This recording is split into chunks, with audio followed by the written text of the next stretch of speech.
Pumasyal nga pala ako dito sa bukid. Tapos naisipan ko bumaba sa ilog. Naisip ko maraming kamatis ngayon summer. Kaya sinubukan ko mamasyal dito sa ilog. Napakaganda nga pala ng paligid lalo na pagkagantong panahon. Maaliwalas, tahimik. Halos ako lang yun nandito, napakatahimik ng paligid. Tapos tamang video lang muna ako rito. Ang lalaki ng ibon dito. Sinubukan ko rin munang mamasyal-masyal dito. Tapos sinubukan ko rin dito maghanap-hanap ng mga pugad, ng ibon. Tapos iba't ibang klaseng ibon na nakikita ko rito sa paligid, oh. Yung mga huni ng ibon. Yung naririnig mo, napakaaliwalas dito. Tapos tamang gala lang ako rito. Gahanap ako ng mga kamatis, mga sili, mga ligaw na kung ano-ano. Kasi marami dito kung saan tumutubo yan, eh. Pagka gantong panahon, pagka gantong season. Kaya naisipan ko rito maggala-gala. Huwag sana akong matuklaw ng ahas, impas talaga ang buhay. Ang daming ahas dito, tsaka bayawak. Sa gilid-gilid, lalo na pag tag-init. Nalabas sila kasi naiinitan sila sa lupa eh. Nasa butas nga pala sila na nagtatago. Kaya ingat lang din dito. Kung matuklaw ka, 99996 ka. Walang ambulansya rito, walang mag-isa rito. Ang patahimik dito. Ba't kaya ito yung gusto ko, yung mga gantong trip.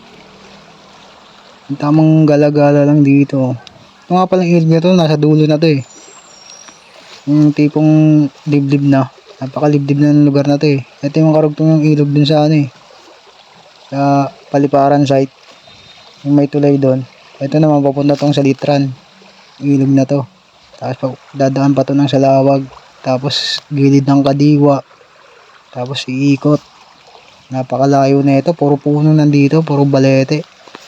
Dati kasi dito, pagka naghanap kami ng gagamba, tapos nang ninikling kami, yung mga tikling na ibon, dito nagbibitag-bitag kami dito, gumagawa kami ng bitag dati. Mga kasama, barka-barka daw pa dati. Tapos dito naghanap kami sa gilid ng mga kung ano-ano magugulay, tulad nito, mga kamatis, ang dami dito.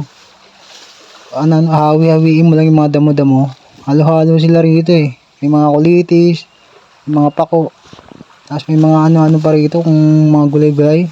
Yung iba kinakain sa ibang bansa, sa Thailand. Dito marami din dito nun eh. Kaso wala lang nakakaalam gulayin yun eh. Meron ilan na nagugulay na ito pero hindi ko alam kung paano to gulayin yung mga tulad ng mga may mga tinik-tinik. Nakikita ko yun sa mga ng ibang bansa eh, mga luto-luto. Kahit sa ibang lugar. Dito ang dami dito nun. Kahit yung isang sako makakakuha ka eh. Napakadami. Gulayin. Hindi ko alam kung ginugulay ba talaga yun eh. Pero alam ko pareho naman ng ganun. Mga kulitis, mga ganyan. Ang dami dito. Tapos dito, tamang sipat lang ako dito sa mga gilid-gilid. Oh. Baka mamaya may sawa eh. Laki ng mga sawa rito. Ano? Tapos nasa dulo na akong ilog. Liblib na to. Puro hunin ng ibon naririnig ko rito. Dito para akong mabibingi dito sa sobrang tahimik. Sarap dito mag-unwind. Tanging agos lang maririnig mo eh. Agos ng tubig eh. Pero napakasaya rito. Maggagawa-gawa ng pasyal-pasyal ka lang rito. Gagawa ng video-video katulad nito. I-relax ka eh. Tapos dito, naghahanap ako dito mga ligaw-ligaw na kamatis, sili, kalabasa, labanos. Ang dami dito nun. Minsan nga pakwan eh. May tumutubo ritong pakwan eh. Hawiin mo lang yan. Ang lalaki ng pakwan. Kaso wala pang makita ngayon. Parang hindi pa sila tagtubo. Baka sa next month pa. Meron. Dami dito. Yan oh. Tapos may mga tumutubong papaya oh. Dami rin papaya rito eh. Yung tipong maliit lang yung bunga. Tapos maliit lang yung puno. Tapos ang laki ng bunga. Dami ko rin nakikita nyo dito eh. Tapos dito ang dami mga ligaw na sili oh. Patubo pa lang oh. Yung iba namumulaklak na eh. Babalikan ko nga ito. Yan oh. Mga sili halo-halong sili, tas dun sa kabila meron din. Nasa gilid lang sila ng ilog. Pusang tumutubo yan eh. Yun nga lang pag tag-ulan, naaagos sila, kaya nawawala rin. Malakas kasi yung agos dito, lalo na pag binuksan yung dam. Napaka taas ng tubig, kaya lahat ng mga tumutubo rito nawawala eh. Na-wash out ng agos. Yan, damang pogi lang ako dyan oh. Kita nyo yung likod ko. Puro puno yan, puro balete yan. Mga higanting puno yan nandyan oh. Puro kawayan. Dito, ang daming pako dito oh. Hindi ko alam kung paano ito gulayin eh. Ayun oh. Daming pako eh. Mga talbos ng pako oh. Ito ba talaga yung pako? Ang dami dito sa gilid ng tubig ng ilog.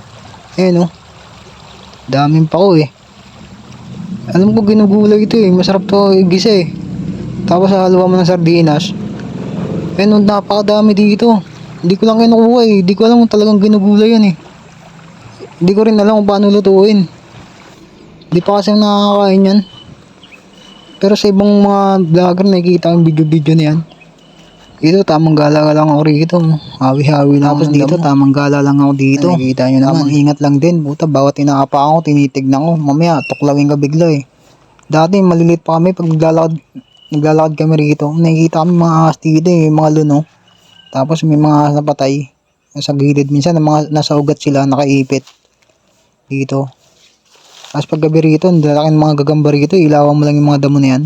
Nandyan sila eh. Ang tataba ng mga ano rito eh, gagamba. Mga busog eh, sa mga lamok. Lamok kasi kinakain na yun, tsaka mga tipaklong. Tapos dito, naalala ko tong lugar na to. Dito nga pala kami nagpipiknik-piknik dati. Dito kasi ang ganda dito dati, wala pong mga ano yan, basura. Ganda dito dati oh. Sa kabila niyan, puro manggaan eh. Ang daming mangga dyan, tapos kayo mito. Pag umakyat sa taas yan, puro saging yan oh. Yung mga sagingan yan. Wala yung nakatira dyan dati, wala na ngayon eh. Dati may nakatira dyan eh, matanda, mag-asawang matanda. Sila yung nagtatanim dyan sa gilid, naalala ko eh. Tapos ang daming kamote niyan, mga kamote, tapos mga ano, tanim nila. Mga mais sa gilid, tapos ang daming gabi. Ngayon wala na, tahimik na yun. Sana kaya yung mag-asawa na yun. Dati sila may kubo-kubo yan dito sa gilid eh, pag naaalala ko eh. Tapos dito kami nagbabaging-baging oh. May mga ano rito eh, yung mga ugat.